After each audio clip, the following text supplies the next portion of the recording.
Saludos amigos de Metro Puerto Rico y bienvenidos a otro Punto por Punto, donde discutimos las noticias del momento con las personalidades noticiosas del momento, y en esta ocasión nos acompaña en nuestra sala de redacción el comisionado residente en Washington, presidente del Partido Popular Democrático, licenciado Pablo José Hernández Rivera. Bienvenido nuevamente. Gracias, un placer estar con ustedes otra vez. Creo que es la primera electo. No, es la segunda ya. ¿Electo?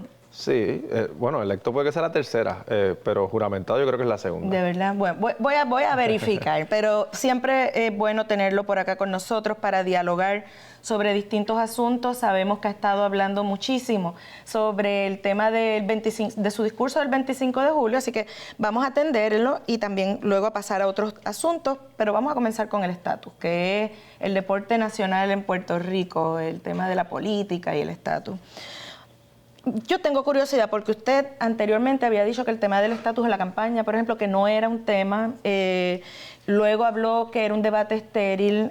El 25 de julio presenta una propuesta, una ruta al autonomismo. Sin embargo, prácticamente cuando uno ve las condiciones que deben darse en el camino que propone, lo saca del calendario inmediato, intermedio. Entonces quería preguntarle cuán serio es el compromiso del Partido Popular Democrático para atender el asunto. Pues es lo que dije en el discurso. Primero, mi compromiso de campaña fue y sigue siendo no darle prioridad al tema del estatus porque entiendo que no hay ambiente para eso. Segundo, tener un debate sobre estatus ahora mismo es estéril en el sentido de que no va a rendir frutos. Cuando digo cuáles serían los frutos de tener ese debate, yo pensaría que los frutos serían que se lleve un plebiscito vinculante y pueda haber un cambio de estatus, pero yo no veo eso ocurriendo mientras tengamos la Junta de Supervisión Fiscal, y me baso en el hecho de que hubo una vista pública en el Congreso sobre eso y me llevé a la impresión de que los congresistas no tienen ánimo de hacerle cambio a la ley promesa hasta que la Junta cumpla su propósito. Por eso es que yo, cuando hablo el 25 de julio, pues trazo una ruta, trazo un camino. Y digo, en esta ruta, pues vamos a tener que salir de la Junta antes de ejercer la autodeterminación. Y sí, eso nos puede tomar mínimo 4 a 6 años más. Dentro de ese proceso sí se podría legislar algún cambio positivo para el Estado Libre Asociado que nos ayude a acelerar la salida de la Junta, pero en términos de hacer un proceso serio, vinculante de autodeterminación, en estos momentos yo creo que no se va a hacer hasta que se salga de la Junta. ¿No es conveniente eso a nivel político para usted? Pues un poco lo saca de calendario en 4 años, en la próxima jornada electoral, para no tener que hablar de un tema que es un tema a veces complicado para el Partido Popular. Independientemente del análisis de la conveniencia, es una realidad. Pero entrando en el análisis de la conveniencia, yo quiero hacerle cambio a la relación política con Estados Unidos. Yo quisiera hacer eso, yo hubiese querido que esos cambios se hicieran hace años. Yo quisiera hacerlos mañana, pero yo tengo que partir de unas realidades y de unas circunstancias. Y en estos momentos, a raíz de la Junta y a raíz de lo que yo he visto en Washington y a raíz de lo que prometí en campaña también, hay que darle prioridad a otros temas. Sobre ese cambio que usted quisiera, ¿verdad?, que fuera mañana, ha dicho que idealmente quisiera un pacto fuera de la cláusula territorial, pero eso no es una condición indispensable. ¿Puede atenderse el asunto colonial o de déficit democrático, como, ¿verdad?, como quiera decírsele, estando bajo los poderes congresionales de la cláusula territorial? Sí, yo lo que dije en mi discurso fue, nosotros queremos un pacto acordado por Puerto Rico y los Estados Unidos que no esté ni subordinado ni pueda ser modificado unilateralmente, y queremos garantizar eso como cuestión de ley, y si no es posible en ese momento como cuestión de ley, pues como cuestión práctica y de política pública. La cláusula territorial lo que dice es que el Congreso tendrá poder para legislar sobre sus territorios. Es una fuente de poder, pero no es un mandato para ejercer ese poder. Pero lo ejercen, disculpe que le interrumpa. Históricamente, nosotros hemos postulado que esos poderes se pueden renunciar. Totalmente, como es cuando el Congreso le dio la independencia a las Filipinas, o cuando admite un Estado, o parcialmente, como entendíamos que era en el caso del Estado Libre Asociado y como entendemos que podría ser el caso en un Estado Libre Asociado futuro. Si esa interpretación legal jurídica no fuera la de un Congreso en un momento determinado, pues, y tenemos la oportunidad de conseguir más autonomía y literalmente en términos prácticos, limitar los poderes del Congreso, pues deberíamos aceptar eso porque es mejor que lo que tenemos hoy, pero deberíamos seguir insistiendo en nuestra visión y que en un futuro un Departamento de Justicia o un Tribunal Supremo más progresista y liberal adopte o vuelva a adoptar esa visión. pero lo ejercen. Usted dice, pueden renunciar a ese poder. Lo vemos con la Junta de Supervisión Fiscal. Lo ejerció al aprobar la ley promesa con el consentimiento de nuestros funcionarios electos. Pero fuera de eso, aquí no se acostumbra que el Congreso legisle sobre asuntos internos de Puerto Rico como lo legisla en asuntos internos de Washington, D.C. O sea, en Washington, D.C. el Congreso se mete hasta en cosas como el equivalente de quitarle el choliseo a Puerto Rico. Eso no pasa aquí. Lo he escuchado destacar la presencia de las banderas estadounidenses en ese evento en Mayagüez. ¿Está tratando de conseguir adeptos políticos que puedan haberse movido al Partido Nuevo Progresista? Estoy tratando de reflejar bien cómo yo pienso que debe ser la proyección del autonomismo. Una de las críticas que se le ha hecho al Partido Popular y al movimiento autonomista en tiempos recientes era que no se usaban las dos banderas y muchas personas se sentían que eso era un reflejo de que el Partido Popular iba hacia la independencia. Yo creo que ese era un reflejo equivocado, era una impresión equivocada, pero yo he decidido volver a como era antes, que el Partido Popular ponía las dos banderas, y yo creo que eso refleja mejor el sentir de los populares y sí, pues claro, de muchos estadistas también que antes veían en el Estado Libre Asociado una opción que aseguraba su unión permanente y que quizás en tiempos recientes no. ¿Cómo deben sentirse los populares soberanistas con este giro en su presidencia? ¿Ha tenido conversaciones con ese sector que en su momento su abuelo llamó las plumitas liberales? Yo no siento que ellos ven un giro, ellos saben cómo yo he pensado siempre. Muchos de ellos estaban en ese discurso y luego del discurso me expresaron su satisfacción. En mi visión autonómica hay elementos que agradan a ese sector. Por ejemplo, el elemento de buscar mayores poderes para hacer acuerdos económicos, el elemento de buscar mayor participación en organismos internacionales, como lo tenemos ya en el Comité Olímpico, como lo tenemos ya en la Organización Mundial del Turismo y como yo mencioné que podríamos tener en la UNESCO si Estados Unidos se reintegrara a ella y un sinnúmero de otras organizaciones más. Esos son temas que a ese sector le agradan y son temas donde yo creo que hay convergencia. Además de que yo hablé que el primer paso de cualquier agenda, ya sea autonomista, soberanista, estadista, tiene que ser restablecer la autonomía que perdimos. Y yo creo que independientemente del rumbo final que tú quieras llevar a Puerto Rico, todos coincidimos en que quisiéramos tener la autonomía que teníamos antes de la Junta, en contrario a tener la que tenemos ahora con la Junta. Me dice que gente de ese sector se le acercó. ¿Son muchos? ¿Quedan soberanistas en el Partido Popular o se movieron muchos a Victoria Ciudadana, lo que fue la alianza con el PIB? Bueno, quedan y los que se me acercaron eran alcaldes. A nivel del electorado, yo siempre he dicho, el electorado no está tan obsesionado con el tema del estatus como la clase política, y el electorado que respaldó a las alternativas de Victoria Ciudadana y el PIB, a mi juicio, no es un electorado ideológico, no es un electorado de izquierda como lo son en esos partidos, ni necesariamente es independentista. Creo que es un electorado que está bien inconforme, bien insatisfecho, bien frustrado con los partidos políticos tradicionales y estaban buscando en ellos una alternativa. O sea que usted tal vez no ve mucho que sea un sector amplio, el sector soberanista. Es un sector significativo y en las encuestas que yo he visto que se incluyan todas las opciones, suele representar alrededor de 15% del Partido Popular, o sea que no es un sector insignificante, es un sector con el que yo mantengo muy buena comunicación y una relación de mucho respeto mutuo. En el Partido Independentista Puertorriqueño, que usted acaba de describir la alianza como de izquierda, independentista, Juan Dalmau habla de que la alianza sigue viva, de buscar nuevos aliados, pero pues Victoria Ciudadana también está en un proceso de reconstruirse prácticamente y han dicho que cualquier alianza tendrían que evaluarla. ¿Usted estaría abierto a una alianza al Partido Popular Democrático? Porque ¿a dónde más podría surgir una alianza del PIB? O sea, si el partido estaría dispuesto a una alianza con el PIB. La respuesta es que alianza en el sentido de la que se creó entre el PIB y Victoria Ciudadana, no. O sea, que el PIB postule un candidato a algo y el PPD a otra cosa y se apoyen mutuamente, no.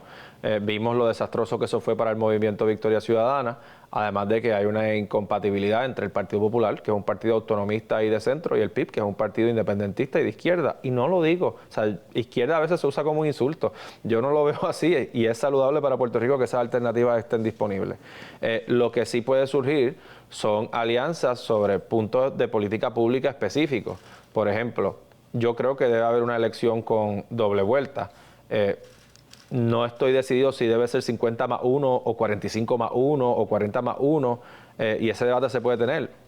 pero propuestas de esa índole que pueden contar con respaldo del PIB, de Victoria Ciudadana o de Proyecto de Dignidad, yo no tendría problema que hagamos convergencias o llamémosle alianzas a nivel legislativo y a nivel de un referéndum de una enmienda constitucional para impulsarlas. Eso, usted lo trae en la respuesta, ¿no? Requeriría enmiendas constitucionales. Eso lo vería ya en un siguiente cuatrienio, porque para este tendría que pasar en una legislatura que prácticamente el Partido Nuevo Progresista domina. Claro. Por supermayoría. Hablando de Juan Dalmau, del PIB, del PPD, estaba viendo en las múltiples entrevistas que han tenido y han estado visitando los medios casi similares. En Jugando Pelotadura, cuando usted sale, él entra y dice, ahora mejoran los ratings, porque estaba todo muy aburrido. La gobernadora en el weekend también dijo algo como que usted era un eñangotao. Estamos viendo ya temáticas narrativas electorales en las figuras de Jennifer González, Pablo José Hernández y Juan Dalmau. Estamos viendo ataques personales. Y cuando uno ve ataques personales suele ser porque los ataques sustantivos no son suficientes para persuadir al elector. Y suelen ser porque uno está ansioso y desesperado por anotar puntos. Y me parece a mí que en el caso de la gobernadora estamos bastante acostumbrados a ese estilo. Ese parece ser parte de su marca. En el caso de Dalmau, creo que es muy contrario a la imagen que proyectó en la elección pasada y creo que en su caso desilusiona bastante. Quiero moverme ahora al Partido Popular Democrático, no como oposición en este cuatrienio. Usted preside el partido, así que lidera la conferencia legislativa. Quería preguntarle por qué los legisladores populares votaron a favor del proyecto del Senado 615 que impondría un tax a los celulares. Yo, como presidente de la conferencia legislativa, me enfoco en los asuntos programáticos. En los asuntos que no son programáticos, yo respeto la libertad y la autonomía de cada cuerpo legislativo. Sin embargo, en el caso de este proyecto de los celulares, del impuesto al celular, que yo no respaldo, entiendo que los senadores que votaron a favor lo hicieron porque contenía otras medidas que ellos entendían que eran positivas para los municipios. Pero ahora, a raíz de la información que ha surgido sobre ese impuesto escondido a los celulares, ellos han pedido que la gobernadora vete y me parece que han tomado la determinación correcta. Y aunque me ha dicho que se concentre en asuntos programáticos, ¿habrá algún tipo de directriz en el partido para votar de alguna forma o de tener proyectos que afecten el bolsillo de los consumidores en este cuatrienio? Absolutamente. De hecho, la primera reunión de la conferencia legislativa, en adición a lo que ya está en el programa del Partido Popular, se adoptaron unos principios. Y esos principios eran acercarnos a los asuntos que surgieran desde la óptica de un partido realista, autonomista y de centro, y que también se ejerciera prudencia fiscal. Que yo creo que para salir de la Junta necesitamos los 4 presupuestos balanceados, pues como partido no podemos estar pidiendo que se gaste dinero que no tenemos o que se bajen contribuciones si no podemos bajar los gastos. Y por otro lado, pues entonces tampoco debemos impulsar, si de verdad hay un presupuesto balanceado ahora mismo, pues no hay por qué impulsar aumento de las contribuciones. Okay. Pero eso vino por petición de los alcaldes. ¿Los alcaldes populares están de acuerdo o quisieran ese tipo de medida para tener más ingresos en las arcas municipales? No he discutido el tema de ese impuesto con los alcaldes. No creo que lo respalden. Yo sí discutí otras características de ese proyecto con los alcaldes, porque me recuerdo que la primera controversia que surgió en cuanto a este proyecto era que si aumentaba el salario de los alcaldes. Y yo indagué y la respuesta es que no lo aumenta. Le traspasa a las legislaturas municipales, si no me equivoco, la autoridad para aumentar el salario de los alcaldes. Sí, flexibiliza porque las legislaturas municipales... Pero si tú crees en la autonomía municipal, pues tú ves eso con buenos ojos, pero no ves con buenos ojos que se vayan a aumentar el salario. Y yo recuerdo tener esa conversación. También da una flexibilidad en torno al proceso de subasta. A veces los municipios se tardan demasiado por el proceso de subasta y tener más flexibilidad en eso, pues eso siempre tiene pros y contras, pero entre los pros estaba el poder rendir servicios más ágilmente. Y esas cosas yo las hubiese apoyado si estuviesen solas. Y eso es lo que yo creo que estaba detrás de la decisión de algunos senadores de votar a favor. No recuerdo si la asociación se expresó sobre ese proyecto. También quería preguntarle... Pero quiero dejar algo bien claro, que no quede duda. Y así creo que se lo comuniqué en ese momento a los senadores y a la Junta de Gobierno del partido. tenemos que estar en contra de los aumentos salariales a los alcaldes. Esto no es momento para que los alcaldes se aumenten el salario. Sí, se puede estar a favor de que sea la legislatura municipal la que tenga ese poder de decidir, pero no estamos a favor de que se use ese poder. Quería preguntarle también, casi todos los legisladores populares que votaron a favor de la medida sobre los tratamientos de afirmación de género para menores, y muchos votaron a favor de la medida de libertad religiosa. ¿Cuál es su postura sobre estas legislaciones y el papel que jugó su delegación? Yo no he leído el texto de esa legislación, te puedo hablar en términos generales de principio. Lo de tratos de afirmación de género, yo soy de los que prefiere que eso se decida por la familia y por el doctor. Pero no he visto ese proyecto en particular, no sé cuán restrictivo es. En cuanto a la libertad religiosa, yo estoy en contra de ese proyecto. Lo más que me preocupaba de ese proyecto era el asunto de las vacunas y el riesgo a la salud que representaba para los niños en las escuelas públicas. Los legisladores populares en su inmensa mayoría votaron en contra de ese proyecto. Entiendo que solamente 2 votaron a favor. En el caso de las restricciones de los tratamientos hormonales, pues te reitero, no he leído ese proyecto.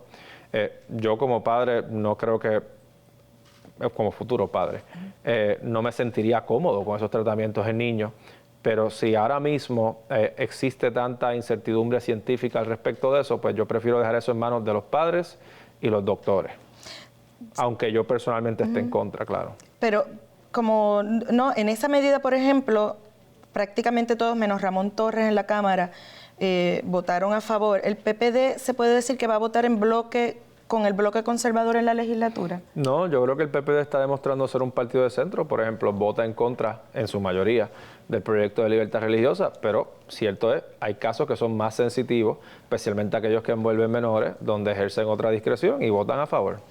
¿Cree que entonces el PPD se diferencia del PNP y de Proyecto Dignidad a nivel legislativo? El PPD es más liberal que el PNP y Proyecto Dignidad, y el PPD también es más conservador que Victoria Ciudadana y el PIB. El PPD es un partido de centro y va a tener diversidad en su fila.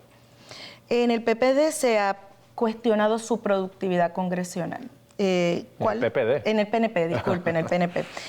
¿Cuál puede decir que haya sido el fruto más palpable de su trabajo en la capital federal hasta ahora? Hasta ahora yo creo que es lograr la permanencia del reembolso del arbitrio del ron. Histórico. Pero la gobernadora dice que eso fue ella. Bueno, ella fue comisionada residente 8 años y no lo logró. Yo soy comisionado residente cuando se logró. Pero vamos, yo no tengo problema. A mí no me importa el crédito, honestamente. Yo sé lo que yo hice para lograr eso. Yo sé que se logró eso. Y yo voy a celebrar que eso se logró. ¿Qué yo hice para lograr eso? Yo auspicié el proyecto de la delegada de Islas Vírgenes, que lo presentó con un republicano, como había hecho anteriormente con la gobernadora de Puerto Rico y que no se había aprobado. Luego yo, con la delegada de Islas Vírgenes, cabildeé por ese proyecto en el Senado. Hablé personalmente con senadores a favor de esa iniciativa. Se incluyó en el proyecto del Senado, se aprobó por el Senado, se aprobó por la Cámara, se firmó por el presidente. Nosotros hicimos las gestiones, se logró. Y eso para mí es lo importante. La gobernadora llevaba años impulsando esto y no lo había logrado. Es difícil creer que si no lo logró estando dentro, lo haya logrado estando fuera. Pero independientemente de eso, ¿qué significa esto para Puerto Rico? Para que la gente lo entienda en términos bien sencillos, y voy a redondear, así que los números no van a ser exactos. Estados Unidos cobra un impuesto cuando se vende ron en los Estados Unidos. Le devuelve lo que recauda de ese impuesto a Puerto Rico, del ron de Puerto Rico, y a Islas Vírgenes, del ron de Islas Vírgenes. En vez de devolvernos todo lo que cobraba, nos estaba devolviendo 10 de $13. Pues ahora nos va a devolver casi los $13 completos. Eso va a generar cerca de $1 billón para el Fondo General del Gobierno en los próximos 10 años. Es el dinero recurrente para el Fondo General. Muy distinto a cuando se anuncian millones o billones para ciertas obras que tienen que pasar por unos procesos de procurement, de construcción, etcétera. Esto es dinero recurrente que va para la inversión en nuestra industria del ron, del turismo, para la protección de la naturaleza y para lo que queramos hacer con ese dinero adicional que ahora viene. Y yo creo que eso es un gran logro, es un logro por el cual yo trabajé y es un logro que se logró bajo mi incumbencia. Con el Big and Beautiful Bill del presidente Trump, ¿hubo confusión en Puerto Rico sobre cómo afecta a los programas de las becas Pell, de los préstamos estudiantiles? ¿Su equipo ya ha sostenido algún tipo de reunión con el Departamento de Educación Federal sobre este asunto? ¿Tiene algún análisis que haya recibido? Sí. No en términos de reuniones con el departamento, pero en términos de información que le podamos proveer al pueblo, que ya lo hemos hecho. Las becas Pell no se redujeron, la cantidad de créditos que se tiene que coger o de tiempo que las puedes coger no se modificó. Lo que sí cambió es que si tú recibes una beca y en adición, que te cubre los gastos completos, pues en adición a eso no puedes recibir la beca Pell. Eso es un cambio que va a afectar a personas en Puerto Rico, pero he hecho mis averiguaciones y no a tantas, porque en Puerto Rico la beca Pell suele cubrir todo el gasto universitario. Lo segundo es que los préstamos Graduate Plus sí se van a ver afectados y eso va a afectar a muchos estudiantes graduados de Puerto Rico. Los préstamos Parent Plus no van a afectar a tantos en Puerto Rico, pero van a afectar a algunos. Y también van a haber cambios en el mecanismo de repago de estos préstamos. Es importante que la gente se oriente, esta información debe estar disponible online y pueden siempre contactar a nuestra oficina para mayor orientación y pensamos pronto lanzar un programa de orientación en las universidades sobre estos cambios para que la gente pueda conocer de primera mano de parte de nuestra oficina cómo estos cambios pueden impactarle y aclarar esas dudas que han surgido. Las asignaciones de Medicaid para Puerto Rico en el nivel actual vencen en 2027. ¿Qué gestiones se está haciendo desde ahora para evitar ese precipicio fiscal de salud en el 28? Esos son los fondos del Plan Vital. Como hablé con la gobernadora, estábamos esperando a que se aprobara el Big Ugly Bill o Big Beautiful Bill, como lo llaman ellos, para ver cómo terminaba el programa de Medicaid luego de ese proceso, para luego ver cuán viable o cómo se debería solicitar la extensión de esos fondos. ¿Cuál era la duda que teníamos?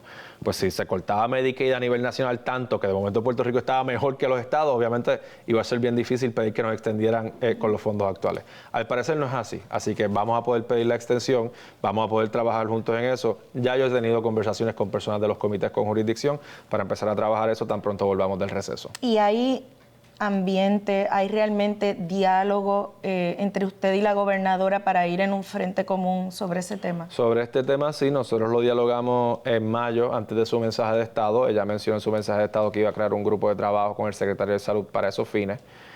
Reconozco que el secretario de Salud ha viajado a Washington para atender este tema y no nos ha contactado, pero no vislumbro que sea un problema recurrente. Espero que la gobernadora cumpla con su palabra.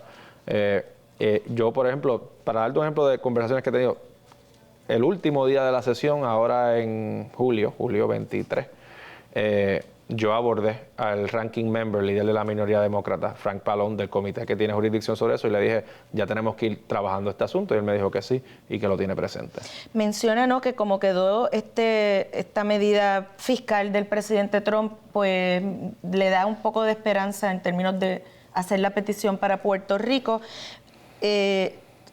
Lo cierto es que se establecen nuevos requisitos a nivel federal para Medicaid. ¿Eso puede también afectarle? Ahora mismo no se aplican a Puerto Rico. No sé si en el contexto de la extensión intenten insertarlo. No quiero adelantarme. Ok, y bueno, le iba a preguntar si había evaluado cómo afecta a la población de Puerto Rico esos requisitos, pero me dice que no aplica. Bajo la ley que aprobaron ahora, no. Bajo la extensión en un futuro, pues no se vislumbra que eso se incluya, pero hay que esperar todavía. Pero a nivel de reglamentos, por ejemplo, de salud federal, ¿podrían aplicarle, si hay unos requisitos de trabajo, de recertificaciones, podrían aplicárselo a Puerto Rico? Tendríamos que indagar más a fondo. La gobernadora hoy, de hecho, cuando se está grabando esta entrevista, reclama avances en su estrategia de reshoring. ¿Esos son esfuerzos integrados con su oficina o tampoco hay ahí? Es un área donde hay convergencia. Hay 2 proyectos de ley presentados para crear un incentivo en esa dirección.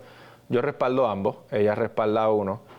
Yo creo que va a ser difícil lograr un proyecto que no cuente con el respaldo de ambos.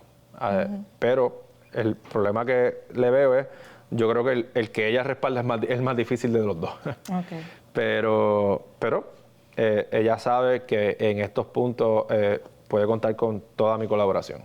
Bueno, y vuelvo al tema político. Usted ha dicho que aún no decide si aspirará a la gobernación, aunque en los análisis que uno escucha y ve, siempre su nombre figura como candidato. ¿Tiene una fecha proyectada para tomar esa determinación sobre su futuro político? ¿Tiene un deadline? Sí, pero probablemente sea en el 2027. Ya. Antes del junio de 2027...